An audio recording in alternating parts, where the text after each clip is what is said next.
नमस्कार दोस्तों, आप देख रहे हैं एचवीएस स्टडीज़ और इस वीडियो में आपके लिए 4 अक्टूबर 2024 का करंट अफेयर लेकर आ गए हैं। करंट अफेयर के साथ साथ स्टैटिक जीके और रिलेटेड करंट अफेयर्स का रिवीजन करते हुए चलेंगे। अगर आप इस चैनल पर पहली बार आए हो तो चैनल को सब्सक्राइब कर लीजिएगा। वीडियो अच्छी लगे तो वीडियो लाइक करके ज़रूर जाइएगा। लास्ट में आपके लिए क्विज़ रखा है, उस क्विज़ को ज़रूर सॉल्व कीजिएगा। चलिए बात करते हैं लास्ट डे के क्विज़ की। लास्ट डे आपसे क्वेश्चन पूछा गया था, recently who has been awarded the prestigious 2024 शस्त्र रामानुजन प्राइज़। तो हाल ही में 2024 के लिए प्रतिष्ठित रामानुजन पुरस्कार से किसे सम्मानित किया गया? तो आंसर था ये अलेक्जेंडर डुन को सम्मानित किया गया है। ये फोर्थ ऑप्शन बिल्कुल सही था। आप सभी ने आंसर सही दिया था और डिटेल में दिया था। आज के पहले क्वेश्चन की बात करें। पहला क्वेश्चन है, which Indian won the gold medal in the world athletics continental tour. तो विश्व एथलेटिक्स कॉन्टिनेंटल टूर में किस भारतीय ने स्वर्ण पदक जीता है? तो ये स्वर्ण पदक जीता है कुलवीर सिंह ने। तो ए ऑप्शन बिल्कुल सही। कुलवीर सिंह इंडियन एथलीट है। इन्होंने गोल्ड मेडल 500 मीटर की रेस में वर्ल्ड एथलेटिक्स कॉन्टिनेंटल टूर जो कि जापान में ऑर्गेनाइज कराया गया वहां पर जीता। इन्होंने नया रिकॉर्ड भी सेट किया है। इन्होंने 13 मिनट में और 11 सेकंड 82 मिली सेकंड में इन्होंने पूरी रेस को कंप्लीट कर दिया और अपना ही पुराना रिकॉर्ड इन्होंने तोड़ दिया है। इससे पहले इन्होंने कैलिफोर्निया में ये रिकॉर्ड बनाया था। गुलवीर सिंह ने अपना रिकॉर्ड जो इससे पहले बनाया था वो 13 मिनट 18 सेकंड लगभग था और अब इन्होंने 13 मिनट 11 सेकंड में ही अपना रिकॉर्ड तोड़ के यहाँ जापान में वर्ल्ड एथलेटिक्स कॉन्टिनेंटल टूर में गोल्ड मेडल जीता है। अब जो स्पोर्ट्स से रिलेटेड करंट अफेयर्स बने हैं उनको रिवाइज करते हैं। पहला क्वेश्चन पढ़ लिया। दूसरा, जीवन नुंदचेनियान और विजय सुंदर प्रशांता ये होंगजू ओपन 2024 में मेंस डबल टाइटल में टेनिस में मेडल्स जीते हैं, गोल्ड मेडल जीते हैं। इंडियन प्लेयर जिन्होंने 2 गोल्ड मेडल जीतकर 45th चेस ओलंपियाड में हिस्ट्री क्रिएट कर दी। महिलाओं और पुरुषों दोनों ने यहाँ पर गोल्ड मेडल जीता है। एशियन चैंपियंस ट्रॉफी जिसमें इंडियन हॉकी टीम ने यहाँ चाइना को हराकर जीत दर्ज की है। और सीरिया जिसने 4th inter continental cup football championship में भारत को हराकर जीत दर्ज की। एरिना सेबलंका ये यूएस ओपन को पहली बार जीती हैं। ये टेनिस स्टार प्लेयर हैं और एशियन रिकॉर्ड को तोड़कर गोल्ड मेडल धर्मवीर ने यहाँ जीता है पैरालंपिक 2024 जो पेरिस में हुआ था वहाँ पर। अगला question, which country is participating with India in the 8th joint military exercise cousin 2024। तो 8वें संयुक्त सैन्य अभ्यास काजिन 2024 में भारत के साथ कौन सा देश भाग ले रहा है? तो भारत के साथ काजिन में कजाकिस्तान और भारत यहाँ पर मिलकर पार्टिसिपेट कर रहे हैं। इसे भारत में उत्तराखंड में ऑर्गेनाइज कराया जा रहा है और इसमें भारत की तरफ से 120 पर्सनल्स पार्टिसिपेट कर रहे हैं कुमायूं रेजिमेंट के।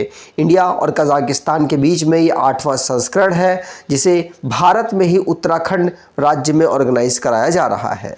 अब डिफेंस रिलेटेड जो क्वेश्चंस बने हैं उनको रिवाइज करते हैं। पहला क्वेश्चन पढ़ लिया। दूसरा, इंडिया और ओमान के बीच में एक एक्सरसाइज हुई जिसका नाम अल नज़ा है। इसे ओमान के सलालाह में ऑर्गेनाइज कराया गया। इंडिया और फ्रांस के बीच में एक्सरसाइज हुई वरुणा जो 22वां संस्करण था। इसे मेडिटेरियन सी में ऑर्गेनाइज कराया गया। फ्रांस और इंडियन नेवी के बीच में एक एक्सरसाइज हुई जिसका नाम वरुणा एक्सरसाइज है। और इंडियन आर्मी ने अभी नमन जो कि डिफेंस पेंशनर्स और वेटनर्स और उनकी फैमिलीज़ के लिए एक नमन प्रोजेक्ट को लॉन्च किया है जिससे कि इनको कोई जो प्रॉब्लम होती है उसमें सपोर्ट किया जा सके। 10वां संस्करण एक्सरसाइज मित्र शक्ति का ऑर्गेनाइज हुआ। इंडिया और श्रीलंका के बीच में एक्सरसाइज हुई जिसे श्रीलंका में ऑर्गेनाइज कराया गया। इंडियन एयरफोर्स जिसने बाइलेटरल एक्सरसाइज उदार शक्ति 2024 नाम की मलेशिया के साथ ऑर्गेनाइज की है। और इंडियन आर्मी ने पर्वत प्रहार लद्दाख में इस स्ट्रेटजिक एक्सरसाइज को ऑर्गेनाइज किया, जिससे कि ऊंचाई पर एक्सरसाइज का अनुभव ऑलरेडी रहे। इंडियन आर्मी ने 21st कॉन्क्वेस्ट जो मल्टीनेशन मिलिट्री एक्सरसाइज थी, इसमें मंगोलिया उलन बटार में जाके पार्टिसिपेट किया है। अगर आपको ई बुक परचेज़ करना चाहते हैं तो डिस्क्रिप्शन बॉक्स में लिंक है, वहाँ से ई बुक परचेज़ कर सकते हैं। और आपके लिए 2024 के करंट अफेयर की ई बुक भी प्रोवाइड कराई गई है, उसे भी अगर आप परचेज़ करना चाहें तो डिस्क्रिप्शन बॉक्स ज़रूर चेक कर लीजिएगा। अगला question, which mission has been launch to promote cruise tourism in India. तो क्रूज़ टूरिज्म को प्रमोट करने के लिए भारत में कौन सा मिशन शुरू किया गया है? तो ये मिशन शुरू किया गया है क्रूज़ भारत मिशन। क्या? Cruise Bharat mission. और ये union minister of port shipping and waterways Sarbananda Sonowal ji के द्वारा इसे लॉन्च किया गया। ये क्रूज़ को प्रमोट करने के लिए क्रूज़ भारत मिशन को यहाँ पर लॉन्च किया गया। ध्यान रखिएगा, इस मिशन का एम इंडिया के पोटेंशियल को ग्लोबल लेवल पर क्रूज़ टूरिज्म के लिए बढ़ाना है, जिससे कि जो टूरिज्म है क्रूज़ का वो 2029 तक अभी के हिसाब से डबल हो जाए। अगला question, which country recently supported India's bid for permanent membership in the United Nations Security Council। तो हाल ही में किस देश ने संयुक्त राष्ट्र सुरक्षा परिषद में भारत की स्थायी सदस्यता के लिए समर्थन किया है? तो भारत को यूनाइटेड नेशन सिक्योरिटी काउंसिल में सपोर्ट दिया है अभी, जिससे कि भारत को भी परमानेंट मेंबरशिप मिल जाए। अभी 5 देशों के पास परमानेंट मेंबरशिप है, जिनमें चाइना, यूएसए, इंग्लैंड मतलब यूके और रशिया और फ्रांस है। ये 5 देश हैं। अब भारत को भी यहाँ सपोर्ट किया है भूटान ने, और भारत भी चाहता है पॉपुलेशन वाइज भी और साथ साथ अपने बढ़ते हुए प्रभुत्व को देखते हुए दुनिया के लेवल में कि हमें भी स्थायी यहाँ पर सीट मिले यूनाइटेड नेशन सिक्योरिटी काउंसिल में। भूटान के जो प्राइम मिनिस्टर है सेरिंग तोब्गे, उनके द्वारा सपोर्ट किया गया भारत को परमानेंट सीट देने के लिए यूनाइटेड नेशन सिक्योरिटी काउंसिल में। और भी कई देश हैं जो भारत को लगातार सपोर्ट इसके लिए कर रहे हैं, जिनमें रशिया पहला देश है परमानेंट में, और भी बहुत सारे देश हैं जो कि ऐसा चाहते हैं कि भारत भी परमानेंट मेंबर बने। ये 79th जो सेशन चल रहा था, वहाँ पर ही भूटान के जो प्राइम मिनिस्टर तोग्बे साहब हैं, उनके द्वारा जब रिप्रेजेंट एक्सप्रेस किया जा रहा था अपने वर्ड्स को, उसी में ये कहा गया।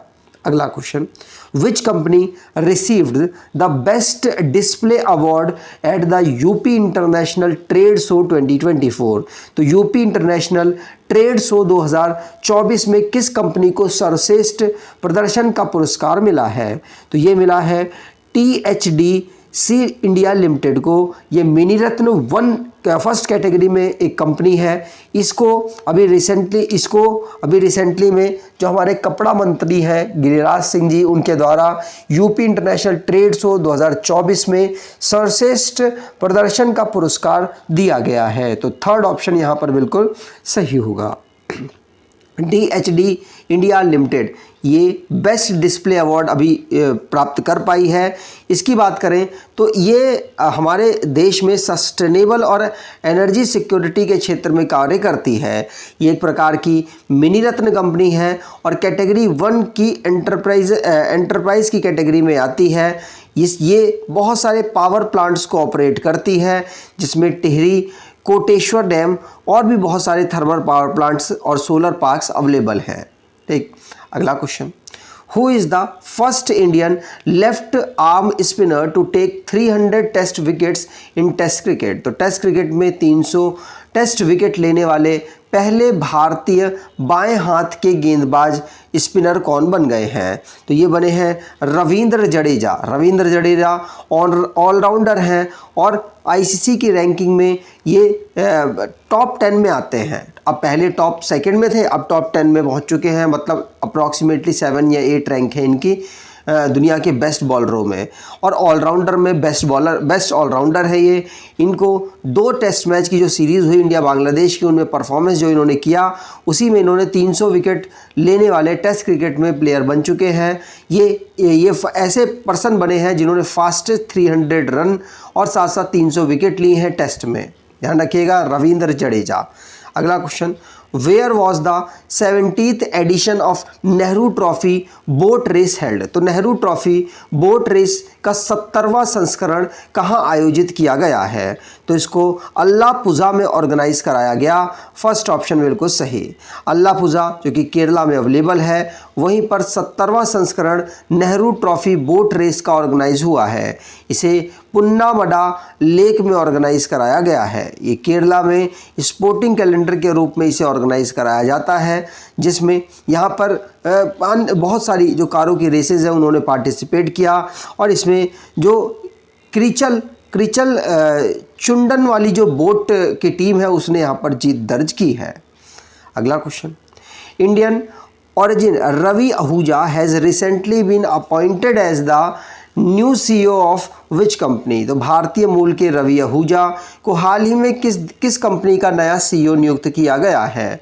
तो इनको सोनी पिक्चर एंटरटेनमेंट का नया CEO नियुक्त किया गया है, भारतीय मूल के हैं और ये इस समय अमेरिका में रहते हैं। ध्यान रखिएगा 2025 2 जनवरी को इनको ये पदभार संभालेंगे, और इनसे पहले टोनी विंसीक्वेरा इस पद पर थे। अब भारतीय मूल के यहाँ पर रवि आहूजा इस जगह को लेंगे। अगला, Peechi wildlife sanctuary recently seen in the news is located in which state. तो हाल ही में खबरों में रहा पीची वन्यजीव अभ्यारण्य किस राज्य में स्थित है? तो पीची वन्यजीव अभ्यारण्य ये केरला में अवेलेबल है। केरला के थ्रिसूर डिस्ट्रिक्ट में अवेलेबल है पीची, और यहाँ पर फीमेल जो एलिफेंट है उसकी अभी डेथ हुई है, और इलेक्ट्रोक्यूशन की वजह से वह उसकी डेथ बताई जा रही है। ट्राइबल कॉलोनी के पास जो पीची वाइल्ड लाइफ सेंचुरी है वहीं पर इस डेथ को ऑब्जर्व किया गया। अगर पीची और वजानी वाइल्ड लाइफ सेंचुरी की बात करें तो 1958 में बनी थी, ये त्रिशूर डिस्ट्रिक्ट में ये अवेलेबल है। ध्यान रखिएगा, अभी रिसेंटली में यहाँ पर जो सेंचुरी है इसमें ये फेमस भी क्यों है, क्योंकि यहाँ पर ऑर्किड की स्पीसीज़ और रेयर मेडिसिनल प्लांट्स यहाँ पर पाए जाते हैं, और भी बहुत सारे वैल्यूएबल ट्रीज़ यहाँ पर मिलती हैं। लेकिन अभी जो फीमेल एलिफेंट की जो इलेक्ट्रोक्यूशन की वजह से मृत्यु हुई उसकी वजह से चर्चाओं में रही है। अगला question, who has been recently appointed as the new CMD of IL&FS group. तो हाल ही में IL&FS समूह का नया CMD किसे नियुक्त किया गया है? तो ये नियुक्त किया गया है किसको? ये नंद किशोर अभी रिसेंटली में नियुक्त हुए हैं। नंद किशोर CMD के रूप में IL&FS ग्रुप के नियुक्त हुए हैं। 1 अक्टूबर से ये अपना कार्यभार संभाल चुके हैं। ये CS राजन की जगह लेंगे। अब लास्ट डे के करंट अफेयर्स को रिवाइज करें तो मिथुन चक्रवर्ती, जिनको दादा साहब फाल्के अवार्ड 2022 के लिए चुना गया है, ये जो फिल्म जगत है उसमें सबसे बड़ा अवार्ड होता है। 1969 से इस अवार्ड को दिया जाना शुरू किया गया था। देविका रानी को पहला ये अवार्ड मिला था। इंदिरा सेन रेड्डी नल्लू, ये governor of Mizoram additional charge संभालेंगे, क्योंकि जो मिज़ोरम के अभी गवर्नर हैं वो मेडिकल की वजह से मेडिकली लीव पर है, और ये इंदिरा सेन रेड्डी नल्लू ये त्रिपुरा के इस समय पर गवर्नर हैं। अभी हसन नसरुल्लाह ये लेबनान के जो हज़बुल्ला ऑर्गेनाइजेशन है उसके हेड थे, उसके चीफ थे। इजरायली आर्मी ने एयर स्ट्राइक के समय इनको मार गिराया। अलेक्जेंडर डुन ये शस्त्र रामाजुनन प्राइज़ 2024 इनको प्राप्त हुआ है। ये मैथ के क्षेत्र में दिया जाने वाला एक अवार्ड है। लापता लेडीज़ फिल्म के बाद इंडियन फिल्म ऐसी बनी है जो ऑस्कर में एंट्री कर पाई, जिसका नाम संतोष है। सेंट्रल गवर्नमेंट ने अभी जो अनस्किल्ड लेबर है उसको 1 दिन का वेज 783 रुपये पर डे कर दिया, बढ़ाकर किया है, सभी में बढ़ाया है। अंद्रो जो कि मणिपुर में अवेलेबल है, इसे बेस्ट हेरिटेज टूरिज्म विलेज का अवार्ड अभी रिसेंटली में दिया गया है। अगला सिकंदराबाद में पहला एडिशन भारतीय कला महोत्सव का इनॉग्रेट किया गया। नॉर्थन और ईस्टर्न इंडिया में जीवित पुत्रिका फेस्टिवल ऑर्गेनाइज हुआ है। ये यूपी, बिहार, झारखंड, छत्तीसगढ़ में ऑर्गेनाइज कराया जाता है। वर्ल्ड हर्ट डे हम 29 सितंबर को ऑब्जर्व करते हैं। आज के क्विज की बात करें, which country is participating with India in the 8th joint military exercise cousin 2024। तो 8वें संयुक्त सैन्य अभ्यास काजिन 2024 में भारत के साथ कौन सा देश भाग ले रहा है? कमेंट बॉक्स में डिटेल में आंसर दीजिएगा, कहां पर पार्टिसिपेट हो रहा है उसको भी बताइएगा। अगर आपको ये वीडियो अच्छी लगी है तो आपसे अनुरोध करूंगा, वीडियो को लाइक कर दीजिएगा, चैनल को सब्सक्राइब कर लीजिएगा और अपने कुछ दोस्तों तक वीडियो को शेयर ज़रूर कीजिएगा। धन्यवाद।